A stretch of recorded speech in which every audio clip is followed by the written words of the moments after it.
Mungu alimpa mwanadamu mamlaka ya kutawala kama fursa, kama nafasi ambayo inamfanya yeye aweze kumiliki na kuwekwa juu ya kila kiumbe, si kiumbe na vitu vingine pia vyote, ili awe na uwezo wa, jambo la kwanza, wa kutoa amri.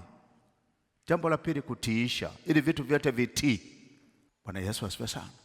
Ndio maana kiumbe, mtu au mwanadamu, anaweza kuongea na mnyama akamfundisha na akamwambia kaa chini, inuka, fanya hivi. Lakini mbwa hawezi kuambia wewe kaa chini, tembea. Kwa nini? Kwa sababu si tulipewa nafasi ya kutiisha na kumiliki. Nitakufundisha vitu vingi kwenye ujumbe huu uweze kujua umepoteza muda, umepoteza nafasi yako, au uko kwenye nafasi.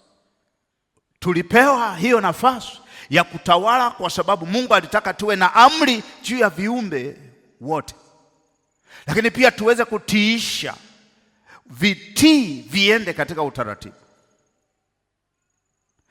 Si hivyo tu, lakini pia kuvitumia, kutumia kama chakula, kama nini, kutumia.